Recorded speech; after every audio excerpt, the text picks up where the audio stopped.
Hello friends, welcome to our YouTube channel by logical classes. दोस्तों, आज हम BTC DElEd fourth semester third semester के बच्चों के लिए लेकर आए हैं उनके तृतीय प्रश्न पत्र का सोल्यूशन। जो आपका तीसरा पेपर होता है मैथमेटिक्स का, उसका हम सोल्यूशन लेके आए। ये जो पेपर है ये बीटीसी 2017 बैच के तृतीय सेमेस्टर का पेपर है, जो जून महीने में हुए थे। मई के एंड में शायद और जून के टाइम पे हुए थे। तो ये उसका आपका तीसरा प्रश्न पत्र है। हम आपके साथ, जैसे कि हमने अभी तक आपको फोर्थ सेमेस्टर के सारे पेपर्स के सोल्यूशन दिए हैं, तीसरे सेमेस्टर के भी सारे पेपर्स के सोल्यूशन देंगे। आज हम लेके आए सबसे पहले गणित का पेपर, क्योंकि ये थोड़ा टफ सब्जेक्ट माना जाता है उनके लिए जिन्हें मैथमेटिक्स नहीं आती है। तो चलिए बात करते हैं तीसरे पेपर की। आज का जो पहला क्वेश्चन है आपका पहला क्वेश्चन दे रखा है। इसमें क्वेश्चन नंबर फर्स्ट दे रखा है, a की पावर 7 गुणे a की पावर -9 का मान होगा। आपके ऑप्शन दे रखे हैं, ऑप्शन नंबर 1 a की पावर -9, ऑप्शन नंबर 2 दे रखा है a की पावर +7, ऑप्शन नंबर 3 दे रखा है a की पावर -2 और ऑप्शन नंबर 4 दे रखा है a की पावर 2। हमारे पास यहाँ पे देखिए दे रखा है ये a की पावर 7 गुणे a की पावर -9। तो इसे अगर हम हल करेंगे तो हमारे पास क्या आएगा। देखिए, हमने आपको जो हमारी फोर्थ सेमेस्टर की एक सीरीज चल रही है घातांक मैथमेटिक्स की, उसमें हमने घातांक वाले चैप्टर में ये चीज आपको पढ़ाई है। जब कोई दो संख्याएं आपस में गुणनफल में हो और उनके आधार बराबर है तो उनकी जो घातें हैं वो आपस में जोड़ दी जाती हैं। यहाँ पे ये दोनों, इनके दोनों का आधार क्या है, ए है, तो आधार जब ए है तो ऊपर की घातें जोड़ देंगे। जब हम जोड़ने जाएंगे तो यहाँ पे देखिए माइनस का चिन्ह है, तो प्लस करेंगे ब्रैकेट में ये माइनस, तो ये आपका हो जाएगा a की पावर 7 माइनस का 9, या जब घटाएंगे तो हो जाएगा माइनस का 2। तो यहाँ से आपका जो ऑप्शन नंबर 3 है वो सही हो जाता है। क्या, a की पावर -2। इसके बाद हम बात करेंगे सेकंड क्वेश्चन की। सेकंड क्वेश्चन हमें दे रखा है कि क्या दे रखा है, दूसरा क्वेश्चन है a cube minus B cube upon a square plus A B plus B square का मान होगा। क्या दे रखा है, सेकंड क्वेश्चन हमें दे रखा है a cube minus B cube, नीचे दे रखा है a square plus A B plus B square. इसका मान से पूछा गया। आपके ऑप्शन दे रखे a square minus B square, option A minus B, और दे रखा है a square plus B square, या इनमें से कोई नहीं। तो देखिए इसमें क्या होता है, ये हमारा जो a cube minus B cube, ये हमारी सर्वसंख्या होती है a cube minus B cube. जैसे a square minus B square होती है, ऐसे ये भी होती है। ये क्या होती है आपकी a माइनस बी और फिर a square plus A B plus B square. तो ये होती है हमारी सर्वसंख्या। तो अगर हम इसकी जगह पे अगर इसकी ये वाली वैल्यू डाल दें तो क्या हो जाएगा, a minus B A square plus A B plus B square. ठीक है, अब यहाँ पे हमारे पास नीचे वैल्यू दे रखी है a square plus A B plus B square. अब देखिए यहाँ पे देखिए ये वाली वैल्यू और ये वैल्यू आपस में सेम इक्वल है, कर देंगी। हमारे पास क्या हो जाएगा, a माइनस बी। तो इस क्वेश्चन का जो आपका दूसरा ऑप्शन है ऑप्शन नंबर 2, वो आपका सही हो जाएगा। कौन सा, a माइनस बी। चलिए बात करते हैं तीसरे क्वेश्चन की। हमारे पास तीसरा क्वेश्चन यहाँ पे दे रखा है 7/20 का भिन्न का एक भिन्न दे रखी 7/20 और उससे उसका पूछा गया प्रतिशत रूप। हमें भिन्न दे रखी 7/20, इसका निकालना है प्रतिशत रूप, परसेंटेज निकालनी है। तो परसेंटेज के लिए क्या करते हैं, सीधे सीधे हम क्या करेंगे, 7/20 इसमें मल्टीप्लाई कर देते 100 की। अब सीधे सीधे हम निकाल लेंगे इसकी परसेंटेज। तो देखिए एक 0 से कट गया, आपका ये हो गया 70/2। इसे काट देंगे तो कितना होगा, 35, ये आ गया आपका 35%। तो इस क्वेश्चन में आपका जो चौथा ऑप्शन है ऑप्शन नंबर 4, वो देखा 35। तो आपका ये चौथा ऑप्शन इसका सही हो गया। इसके बाद हमें एक क्वेश्चन दे रखा है क्वेश्चन नंबर 4, सेट थ्योरी का क्वेश्चन। ये आपकी जो सेट थ्योरी है, इसका क्वेश्चन आपका फोर्थ सेमेस्टर के एग्जाम में भी पूछा गया था। उसके सोल्यूशन में भी हमने एक चीज आपको बताई थी। चलिए अब हम आपको यहाँ पे भी बता ही देते हैं।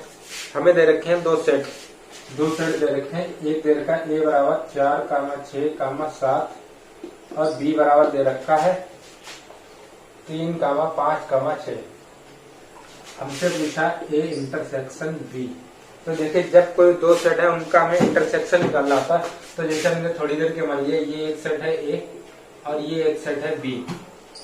तो इसमें अगर कोई एलिमेंट दे रखा है, कितना पहले में दे रखा है 4, 6, 7, तो मान लिया 4 है, 7 है और 6 है। दूसरे वाले में दे रखा है 6, 3 और 5।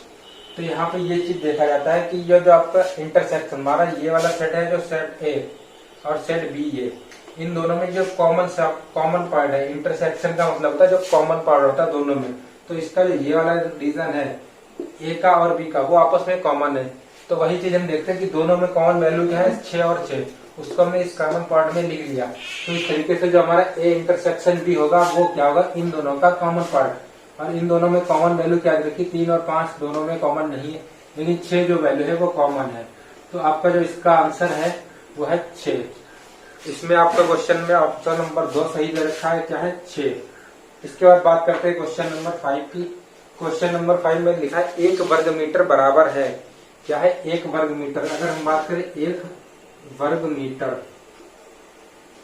ठीक है, तो 1 वर्ग मीटर बराबर है किसमें, ऑप्शन दे रखा है, ऑप्शन नंबर ए दे रखा है 1000 वर्ग सेंटीमीटर, 100 वर्ग सेंटीमीटर, 10,000 वर्ग सेंटीमीटर या 10 वर्ग सेंटीमीटर। तो देखिए सबसे पहले हम बात करते हैं 1 वर्ग मीटर की। तो 1 वर्ग मीटर मतलब 1 गुणे 1 और इसका वर्ग, और ये यूनिट दे रखी है हमारी मीटर में। अगर हम 1 गुणे 1 को सेंटीमीटर में सबको चेंज करें तो ये क्या हो जाएगा 100, इसका भी आपका हो जाएगा 100 और इसका स्क्वायर। अब ये हमारा किसमें आएगा, सेंटीमीटर स्क्वायर में, ठीक है। अब यहाँ पे अगर मल्टीप्लाई करके निकाले तो आपका ये आ गया 10,000 और ये सेंटीमीटर स्क्वायर। तो यहाँ से आपका जो ऑप्शन नंबर 3 दे रखा है 10 वर्ग सेंटीमीटर, वो आपका क्या हो जाएगा, सही हो जाएगा, ऑप्शन नंबर 3। तो ये हो गए आपके एमसीक्यू क्वेश्चन, वस्तुनिष्ठ प्रश्न, जिसकी में 5 प्रश्न पूछा गया था और उनका 5 का हमने आपको सोल्यूशन बता दिया है। इसके बाद आपका क्वेश्चन नंबर 6 है अति लघुत्तरी पार्ट में कि वाहक चेक क्या होते हैं। देखिए आपके सेमेस्टर में एक थ्योरिकल वाला पोर्शन दे रखा है बैंकिंग से रिलेटेड चैप्टर, इसमें बैंक से रिलेटेड खाते और चेकों के बारे में आपको बताएगा। तो उसमें पूछा गया वाहक चेक क्या होता है। तो आपके जो वाहक चेक होते हैं उनमें वो ऐसे चेक होते हैं, मतलब इस तरीके के चेक होते हैं जो व्यक्ति के नाम से काटे जाते हैं। मतलब वाहक चेक होता है उसमें व्यक्ति का नाम लिख दिया जाता है और उस चेक पर जो भी रुपए हैं वो बैंक केवल उसी व्यक्ति को देगा जिसका नाम पड़ा हुआ। मतलब आपको बैंक में जाने के बाद उस व्यक्ति को ही पैसे मिलेंगे जिसके नाम से वो चेक कटा हुआ है। तो ये होता है आपका वाहक चेक। इसके बाद बात करेंगे क्वेश्चन नंबर 7 की। क्वेश्चन नंबर 7 हमें दे रखा है समकोण त्रिभुज के समकोण बनाने वाली भुजाएं 4 सेंटीमीटर तथा 6 सेंटीमीटर है। त्रिभुज का क्षेत्रफल ज्ञात कीजिए। क्या है, एक समकोण त्रिभुज है, ये हमने बना लिया एक समकोण त्रिभुज। समकोण त्रिभुज क्या होता है, जिसका एक एंगल जो होता है वो 90 डिग्री का। तो हमने मान लिया इसका ये वाला एंगल जो है वो 90 डिग्री का है। हमसे कहा गया है कि एक समकोण त्रिभुज की समकोण बनाने वाली भुजाएं। यहाँ पे देखिए, यहाँ पे आपकी जो समकोण बनाने वाली भुजाएं कौन सी, ये और ये दोनों भुजाएं आपको क्या है, समकोण बनाने वाली भुजाएं हैं। तो हम क्या कर रहे हैं, इसमें नाप दे रखी, एक 4 दे रखी, एक 6, हमने इसे 4 मान लिया, इसे 6। अब देखिए जिस यहाँ पे जो आपका ए बी है, जो भुजा ए बी है 4 सेंटीमीटर की, ये त्रिभुज का क्या होगी, आधार, क्योंकि इसी के ऊपर पूरा त्रिभुज बना है। और जो ये वाली भुजा होती है वो होती है आपकी लंब, और तीसरी वाली होती है कर्ण या हाइपोटेनियस। तो हम बात करेंगे कि त्रिभुज का क्षेत्रफल। तो समकोण त्रिभुज का क्षेत्रफल क्या होता है, समकोण त्रिभुज का क्षेत्रफल होता है आपका 1/2 गुणे आधार और गुणे ऊंचाई। तो आपका ये होता है क्षेत्रफल का फार्मूला। अब यहाँ पे देखिए हमारे पास आधार दे रखा है 4 और ऊंचाई दे रखी है 6। 2 से काट लेंगे, 2 तिया 6, 3 चक्कू 12, तो 12 सेंटीमीटर स्क्वायर ये आपकी दे रखी है, सेंटीमीटर में दे रखी थी, ठीक है। ये आपकी 4 सेंटीमीटर थी, ये थी 6 सेंटीमीटर में। तो आपका जो क्षेत्रफल आ गया वो कितना आ गया, 12 सेंटीमीटर स्क्वायर। उम्मीद करते हैं आपको समझ में आ रहा होगा। इसके बाद आपका क्वेश्चन नंबर आता है 8। क्वेश्चन नंबर 8 में हमें दे रखा है यदि हमें संख्या दे रखी 9, x, 12, 16 और वो समानुपात में है, तो हमें x की वैल्यू फाइंड करनी है। क्या दे रखा है, 4 संख्याएं दे रखी हैं, कौन कौन सी, क्वेश्चन नंबर 8, 9, x, 12 तथा 16। हमसे कहा गया है कि ये सारी जो संख्याएं वो समानुपात में दे रखे हैं, तो x का मान निकालना है। अगर हमें पता है समानुपात में दे रखी है तो कैसे लिखेंगे, 9:x और समानुपात 12:16। तो ये हो गया हमारी समानुपात की कंडीशन।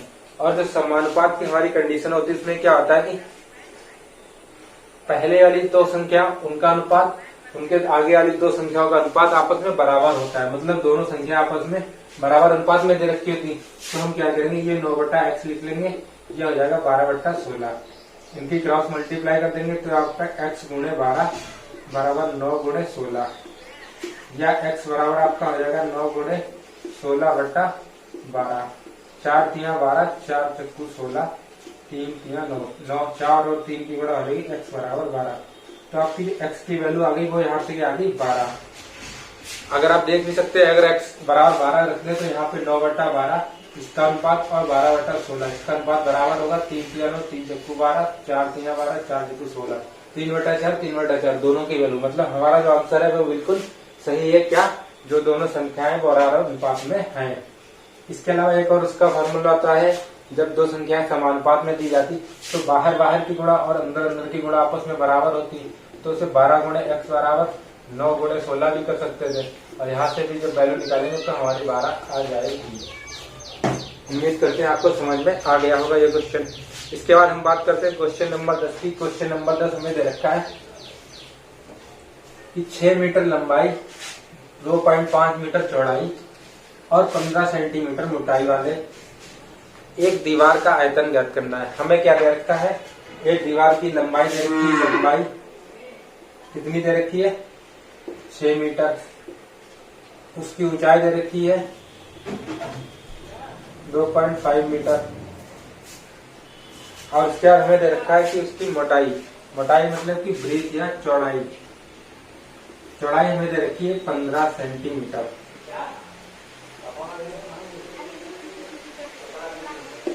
ये हमारे पास तीन चीजें दे रखी हैं, ठीक है। हमें निकालना है इस दीवार का आयतन। तो इसमें ध्यान देने वाली बात क्या है, ध्यान देने वाली बात ये है कि आपकी ये दे रखी है, ये मीटर में दे रखी है, ये मीटर में दे रखी है, लेकिन ये जो वैल्यू दे रखी है वो हमारी दे रखी है सेंटीमीटर में, ठीक है। तो जब अगर सेंटीमीटर में दे रखी है, हमारे पास दो यूनिट जो दे रखी है मीटर में, या तो हम क्या करें, इसे भी सेंटीमीटर से मीटर से सेंटीमीटर में करें, या इसे हम मीटर में चेंज कर लें। तो ऐसा करते हैं, हम इसे सीधे मीटर में ही चेंज कर लेते हैं, जो भी आंसर आएगा वो यूनिट के हिसाब से चेंज हो जाएगा। तो अगर हम इसे मीटर में चेंज करेंगे तो क्या करेंगे, इसे करेंगे हम 15 को 100 से भाग, क्योंकि 1 मीटर में 100 सेंटीमीटर होता है, तो 100 सेंटीमीटर को अगर हम मीटर में चेंज करें तो 1 मीटर में भाग कर देंगे, तो ये हमारे पास आएगा 0.15 मीटर। अब हम निकालते हैं इसका आयतन। तो जो हमारी दीवार है, जो दीवार होती है वो क्या होती है, एक घनाभ, एक क्यूबाइड होता है, और जो क्यूबाइड का मतलब या दीवार का जो आयतन होगा वो क्या होगा, दीवार का आयतन क्या होगा, लंबाई गुणे चौड़ाई गुणे ऊंचाई, ये होगा हमारा आयतन। तो हमारे पास लंबाई दे रखी 6, चौड़ाई दे रखी है आपकी, मतलब ये आ गई आपकी ब्रीथ 0.15, और दे रखी ऊंचाई 2.5। अब यहाँ से देखिए हमारे पास क्या होगा, इसकी अगर मल्टीप्लाई करेंगे तो 15 छक्का 90, 9.0 गुणे ये आपका 2.5। इसकी अगर हम आपस में मल्टीप्लाई करेंगे तो 9 × 45, 9 दूनी 18 और 4 22। हमारे पास एक डिजिट पे है ये, तो ये आपकी आ गई इसमें मीटर क्यूब में। ये आपका क्षेत्रफल या सॉरी आयतन जो होता है वो आपका होता है क्यूब में। तो ये हो गया आपका दीवार का आयतन, क्या 22.5 मीटर क्यूब। अगर इसे हम सेंटीमीटर में चेंज करना चाहें तो अब वहां भी चेंज कर सकते हैं। अब बात करते हैं क्वेश्चन नंबर 11 की। क्वेश्चन नंबर 11 हमें दे रखा है, एक संख्या देखिए मिश्र भिन्न में दे रखी, क्या दे रखी, 9 सही 4/5 को किस संख्या से गुणा करें कि जो गुणनफल है वो 42 आ जाए। काफी इजी सा क्वेश्चन है। क्या दे रखा है, क्वेश्चन नंबर 11 हमें दे रखा है 9 सही 4/5, ये दे रखी है एक मिश्र भिन्न। हमसे पूछा जा रहा है कि इसमें किस संख्या से गुणा करें कि जो गुणनफल है वो 42 हो जाए। तो पहले तो हम इसे सॉल्व करेंगे, तो ये क्या होगा, 5 में 45 4 49/5 हमें निकालना। हमने मान लिया इसमें x से गुणा कर दी और हमारा गुणनफल कितना आ गया 42। तो यहाँ से x की वैल्यू क्या आ जाएगी, 42 गुणे 5/49। अगर ये वैल्यू आ गई तो अब क्या करेंगे, 7 7 49 7 6 42, इसकी अगर मल्टीप्लाई करेंगे तो क्या आ जाएगी 6 पंचे 30, सॉरी 7 6 42 6 पंचे 30, ये आ गया आपका 30/7,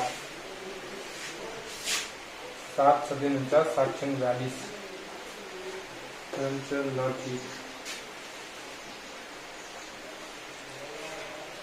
तो आपकी जो वैल्यू आ गई वो आ गई क्या 30/7। क्या इसे हम सॉर्ट कर सकते हैं? अब इससे ज्यादा ये सॉर्ट नहीं होगी, तो मतलब हमारी जो संख्या दे रखी थी उसमें हम जब 30/7 से गुणा करेंगे तो जो हमारी वैल्यू आएगी वो 42 आ जाएगी। आप उसे चेक भी कर सकते हैं, जो हमारी जो संख्या थी वो निकल के आई थी 49/5।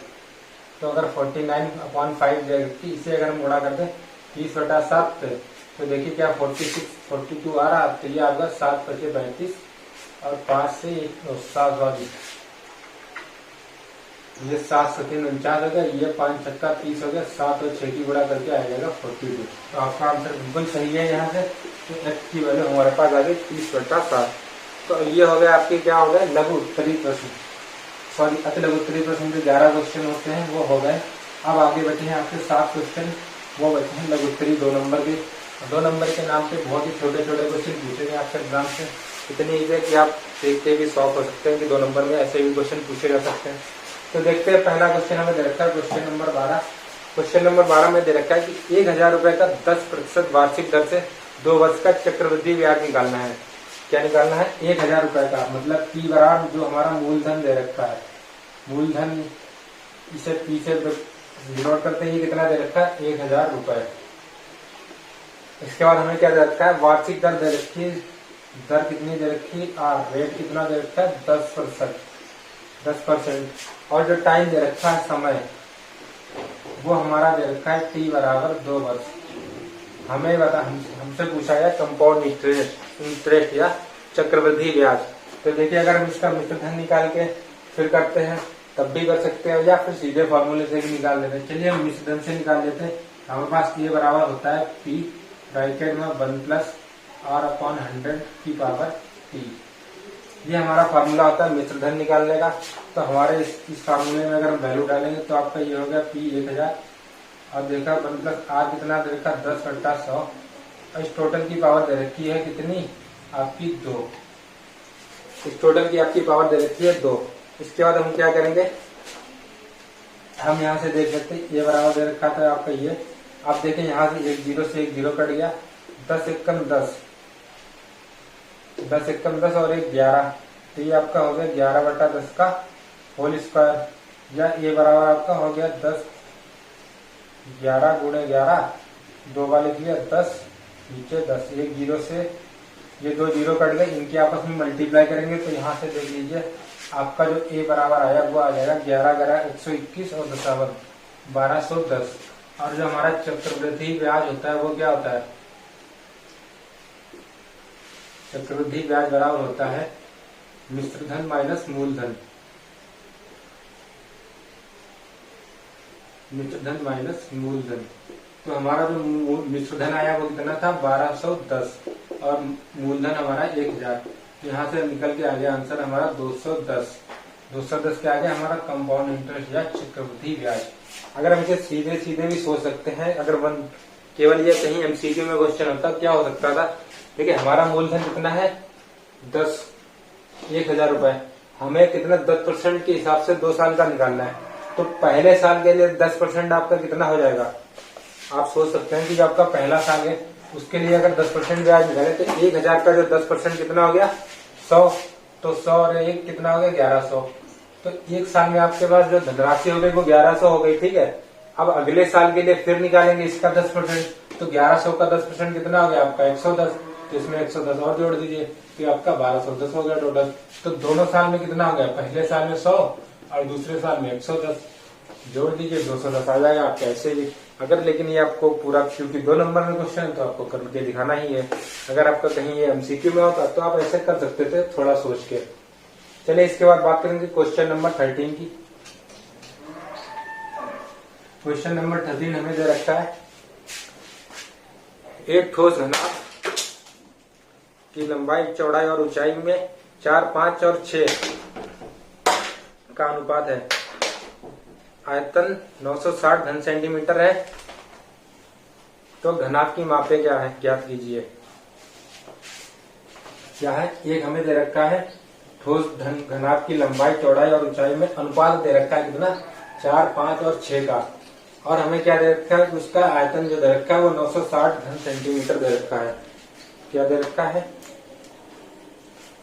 हमारे पास, अनुपात देखा, लंबाई, क्या सीधे सीधे नोट करें, लंबाई अनुपात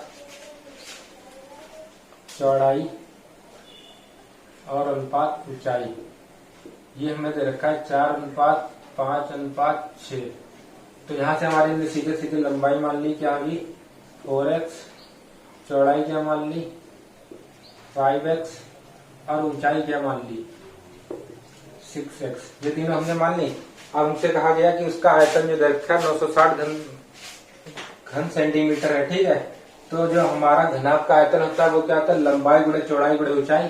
तो हमारा लंबाई गुणे चौड़ाई गुणे ऊंचाई ये कितना दे रखा है 960 घन सेंटीमीटर। अब यहाँ से मल्टीप्लाई कर लेंगे, x x x ये हो गया x क्यूब, ये आपका 6×5 = 30 और 3 × 12 120 हो जाएगा ये। तो ये 960 बटा 120, तो ये 12 ठीक 96। तो ये आपका x क्यूब बराबर आ गया 8, या x बराबर आपका आ गया 2।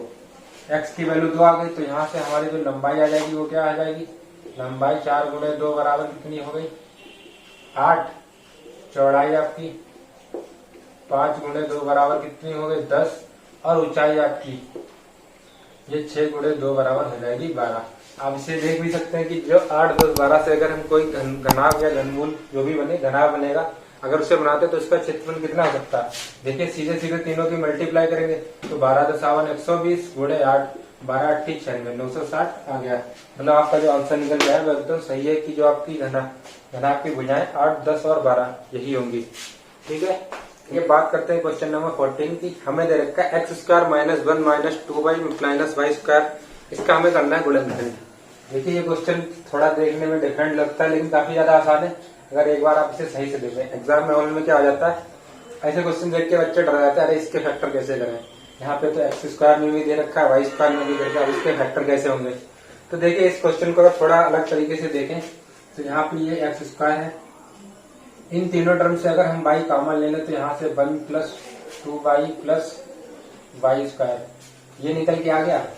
अगर यहाँ से ये निकल के आ गया तो हम देखते हैं क्या, ये जो टर्म होता है, एक हमारे पास टर्म सर्वसंख्या होती है a² + b² + 2ab = a + b का होल स्क्वायर, ये होती है हमारे पास एक सर्वसंख्या, ठीक है।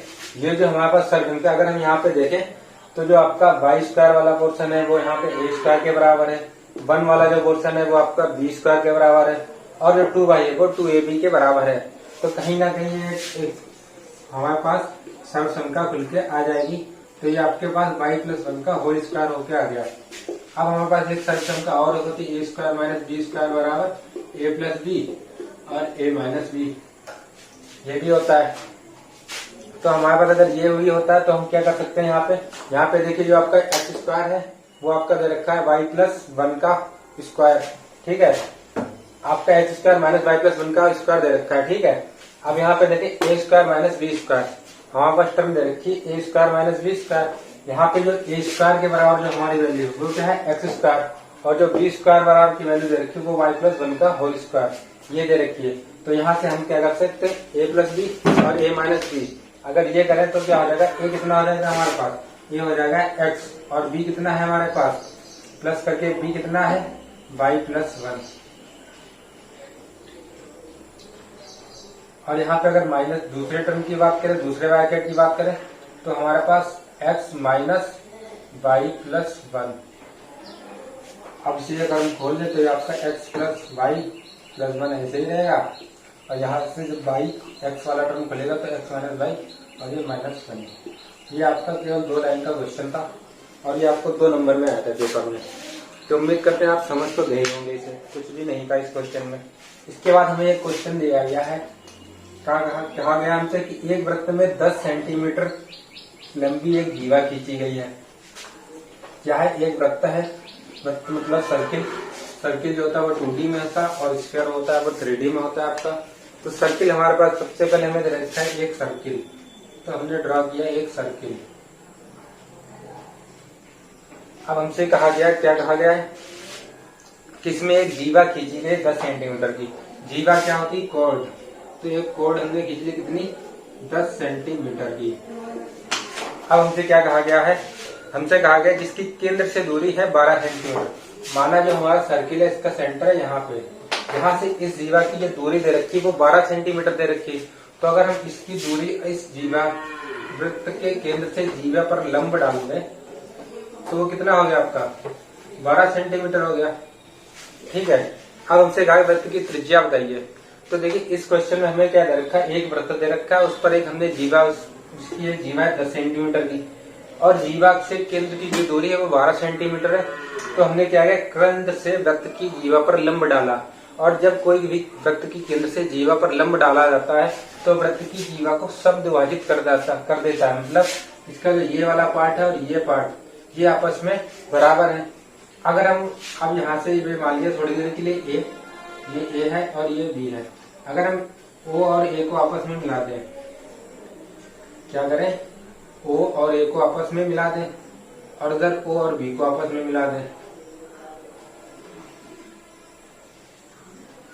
तो यहाँ पे ओ ए और ए बी, ओ बी ये भी आपस में बराबर होंगी। क्यों, क्योंकि वृत्त की केंद्र से वृत्त की परिधि पे जो लाइन जाती है वो क्या होती है, वृत्त की त्रिज्या।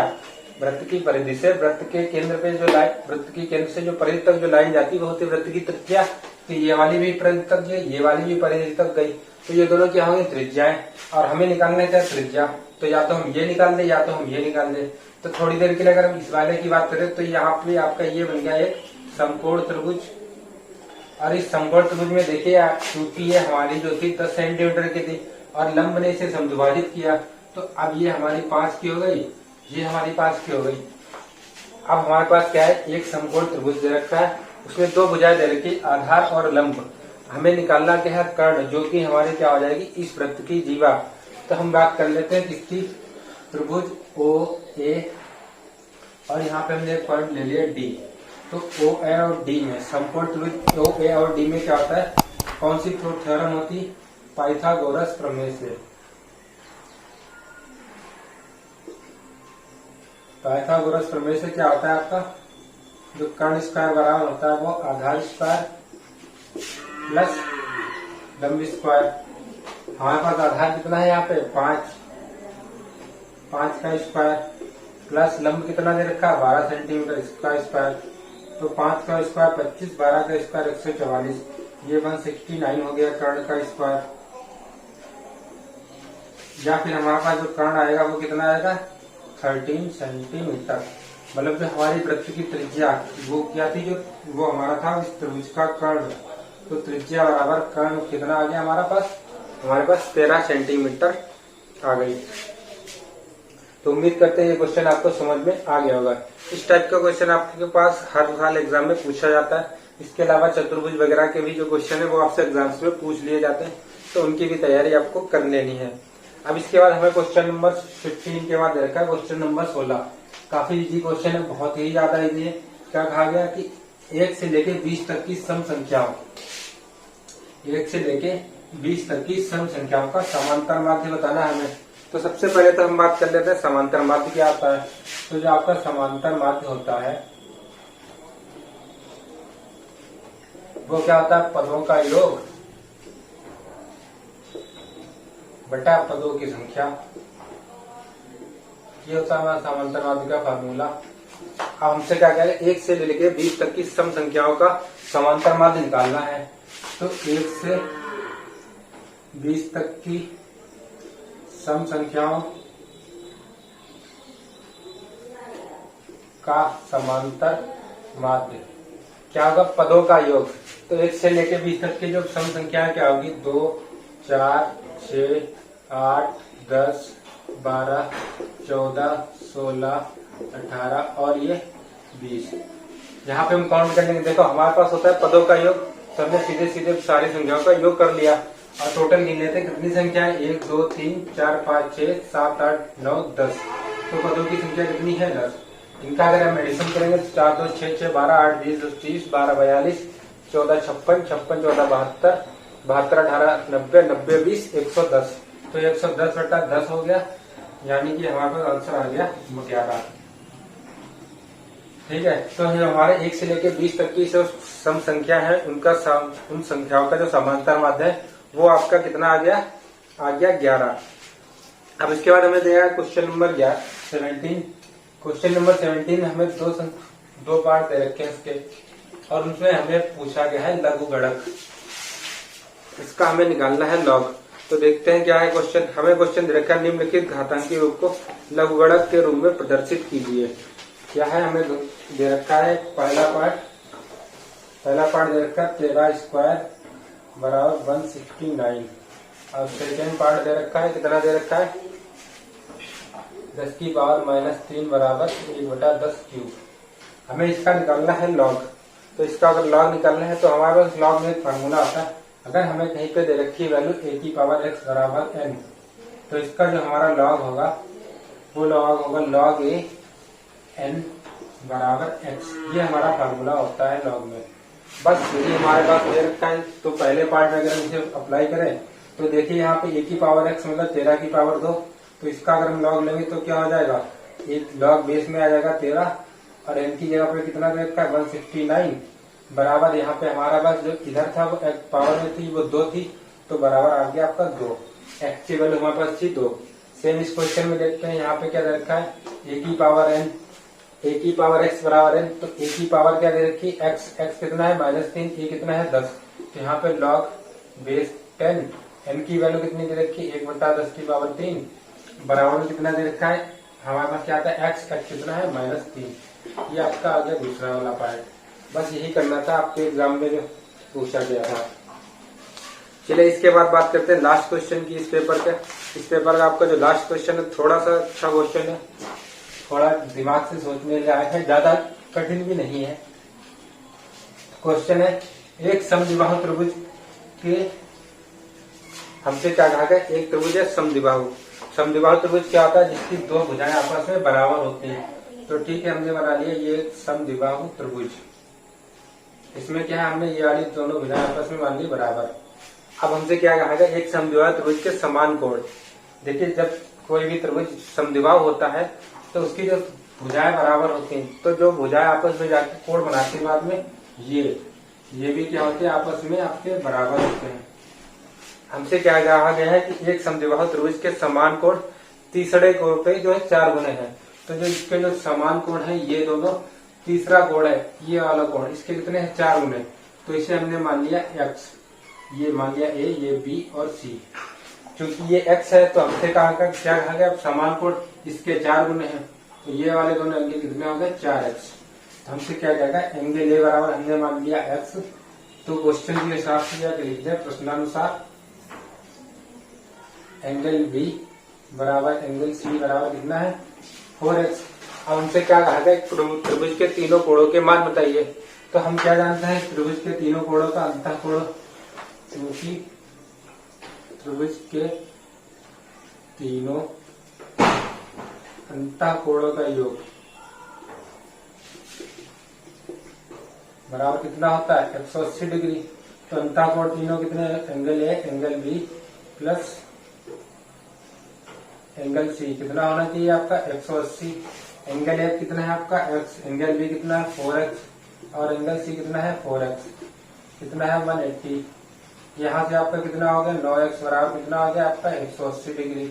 तो x बराबर कितना हो गया आपका 20 डिग्री। मतलब आपका जो तीसरा कोण आ गया वो 20 डिग्री आ गया। अगर हम एंगल बी की बात करें तो एंगल बी बराबर कितना है 4x। तो ये आपका कितना हो जाएगा 4 गुणे 20, ये कितना आपका हो गया 80। एंगल बी और एंगल सी आपस में बराबर हैं। तो आपके पास जो तीनों एंगल आ गए एंगल ए, एंगल बी और एंगल सी, ये आ गया आपका 20, ये आपका हो गया 80 और ये हो गया आपका 80। आप इन्हें जोड़ भी सकते हैं क्या हो गया 8 8 16 तो 18, तीनों का योग आपका जो है वो 180 आ रहा है। मतलब आपकी जो वैल्यू आई है वो बिल्कुल सही आई है। तो ये था आपका बीटीसी के 3rd सेमेस्टर का तीसरा प्रश्न पत्र मैथ का पेपर, जिसका कि हमने पूरा सोल्यूशन आपको बता दिया है। उम्मीद करते हैं आपको सारे क्वेश्चन समझ में आ गए होंगे। अगर आपको किसी भी क्वेश्चन में कोई भी डाउट है तो प्लीज कमेंट बॉक्स में जरूर बताएं, आपका डाउट जरूर क्लियर किया। और अगर साथ ही साथ आपको हमारा वीडियो पसंद आया तो प्लीज वीडियो को लाइक करें, शेयर करें, चैनल को सब्सक्राइब करें तथा बेल आइकन को दबाना ना भूलें, जिससे आने वाले हर पेपर्स के अपडेट्स आपको टाइमली मिलते रहें। वीडियो को लास्ट तक देखने के लिए धन्यवाद।